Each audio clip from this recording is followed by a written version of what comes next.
Okay, today we will take up visual diagnosis, forehead, and nose.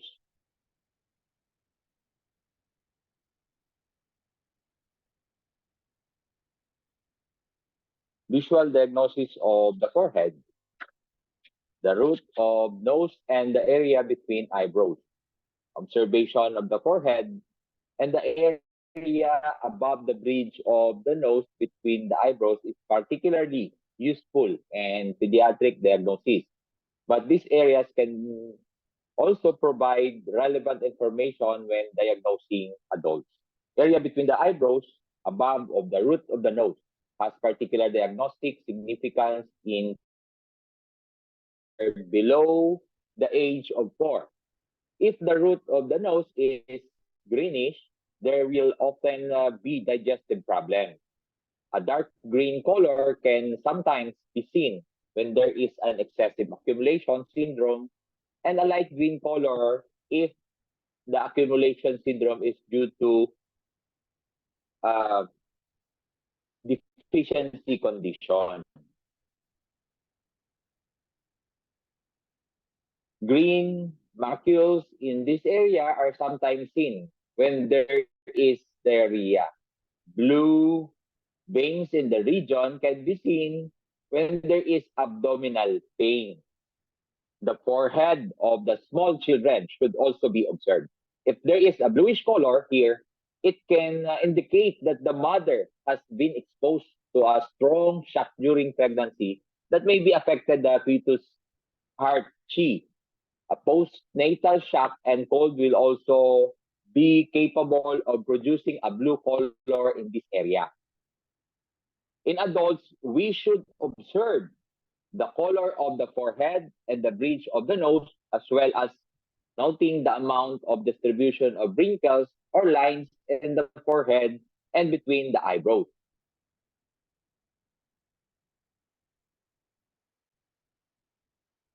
If the skin of the forehead is red and dry, there can be heat in the urinary bladder.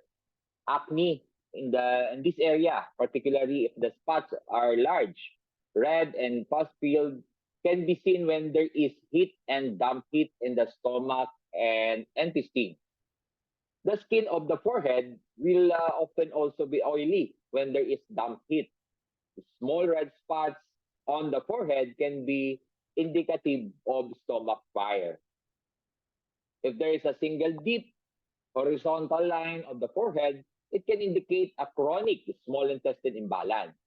Multiple horizontal wrinkles or lines in this area can be seen when there is a spleen chi deficiency.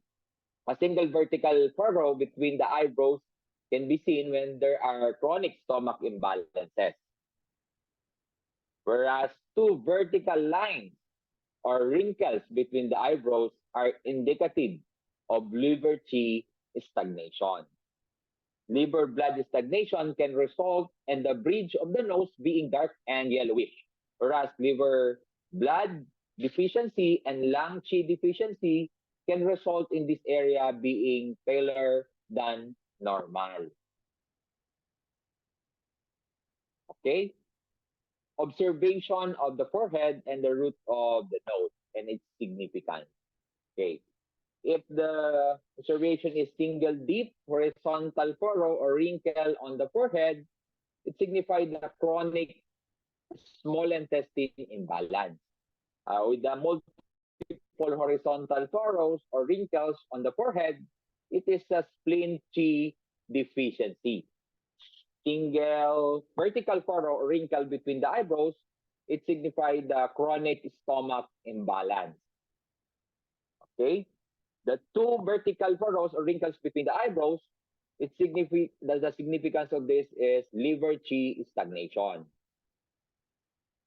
If dry, red forehead, it is a heat in the urinary bladder.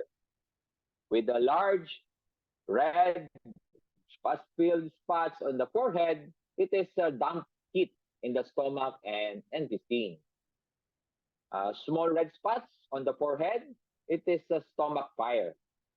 Oily skin on the forehead, It is damp heat, dark and yellowish bridge of the nose.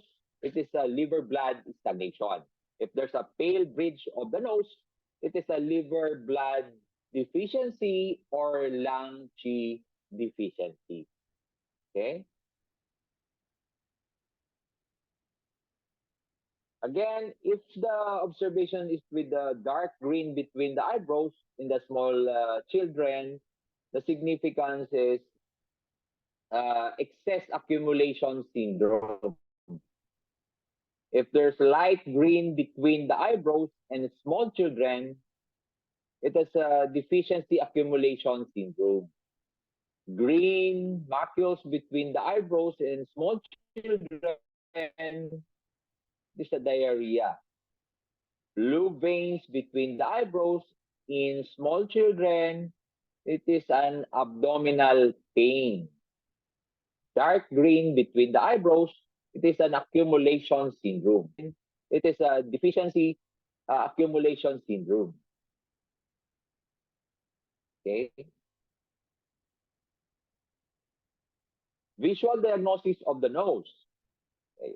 The nose is under the influence of the lung and has a channel connection with the large intestine, dumai, stomach, and urinary bladder channels. Secretion from the nose are differentiated in the section observation of secretion, excretion, and exudation. The colors of the nose have diagnostic relevance in relation to not only the lung, but also the stomach, spleen, liver, heart, and gallbladder. A pale nose, tip, will be a manifestation of stomach and spleen qi deficiency. If the tip is pale and swollen, there may be an accumulation of phlegm fluids. If the bridge of the nose is pale, this will be a sign of liver blood deficiency or lung qi deficiency. A yellow nose can be seen when there is damp and damp heat. When there is a damp heat in the yellow color, be more intense. Liver blood stagnation can result in the bridge of the nose being dark and yellowish. A red nose can be seen when there is heat. If the upper part of the nose is red, the heat is in the lung. The middle part of the nose can be red when there is heat in the liver, and the tip can be red if there is heat in the spleen or deficiency heat. A red nose can also be seen when there is wind heat. Purple in color, this will be a sign that the heat has stagnated blood. The liver blood stagnation can result in the nose having a green or blue tinge. Both phlegm and cold can create stagnation where the tip of the nose becomes bluish in color when these are present. Dark or an almost black nose can be seen when there is extreme heat, blood stagnation, or kidney deficiency condition. When there is a lung heat, the nostrils may flap as lung tries to create greater circulation of air around its tense organ and thereby dissipate the heat.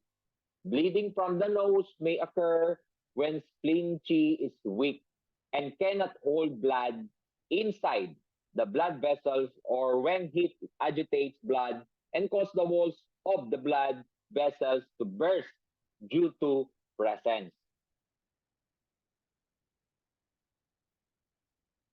This is an observation of the nose. Okay. Observation, pale nose tip. It is a spleen qi deficiency. Pale and swollen nose tip, it is a phlegm. Pale bridge of the nose, liver blood deficiency or lung qi deficiency. Red nose, it is heat. Reddish purple nose, stagnant blood due to heat. Green and blue nose, this is liver blood stagnation. Blood nose tip, phlegm or cold.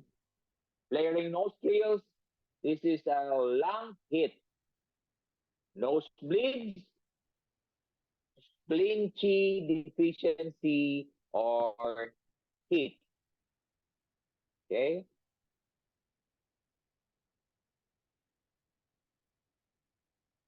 Okay. The lung opens to the nose. The nose is the sense organ for smelling and is the passageway of inhalation and exhalation. It is located in the center of the face, analogous to the middle burner, and is associated with earth. For this reason, it is governed by the spleen. Air is inhaled into the body and stored in the heart and lung. When there is a disorder of the heart and lung, the nose will be congested. The Yangming channels of hand and foot, as well as hand Taiyang channel, all directly connect to the nose. Inspection of the nose will not only help us understand the pathological change of the lung, spleen, and stomach, but also to judge the excess or deficiency of the Zhang 2 organs and condition of the stomach chi. Knowing the condition of the stomach chi can ultimately inform the prognosis. Inspection of nose shape. The normal nose shape should be neither swollen nor sunken or shrunken. There should be no sores or missing nasal tissues. Flaring nostrils can arise and the presence of pathological change to the lung. Okay. Nose shape and their indication. Swollen nose, this is an excess condition. If there's a sanguine, this is an insufficient antipathogenic qi deficiency condition. Nasal polyp, stagnated heat in the Yangming channel. Okay? Ulcerous and sunken nasal septum, syphilis. This is an indication of syphilis. Sunken nasal septum with loss of eyebrows, this is a leprosy. Okay? Flaring nostrils with the high fever. This is a wind heat or phlegm heat accumulation in the lung or asthma. Flaring nostrils during critical stage of illness, this is a lung failure. Okay, number 2, inspection of nasal discharge. The normal nose should lack any particular discharge. When there is a discharge, its color and consistency can provide insight into pathological changes of the lung. Nasal discharge and their indication. Epistaxis, nosebleed, this is a heat injury to the lung and stomach. Nasal discharge with clear and thin, this is a wind cold attack. With yellow or turbid, this is a wind heat attack. Nasal discharge with chronic and turbid, this is an internal damp. Okay, number 3, inspection of nasal color and sheen. The normal color and sheen of the nose should be supple and moist without a predominance of any of the 5 colors listed below. Okay, nasal color and sheen and their indication.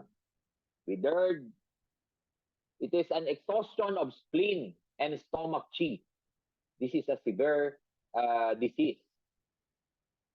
In 5 colors, white color indicates the lung disorder, bleeding, or chi and blood deficiency. Blue-green, abdominal pain or excess cold. The color blood, this is a water retention due to kidney deficiency. And the color red, heat in the spleen and lung channels.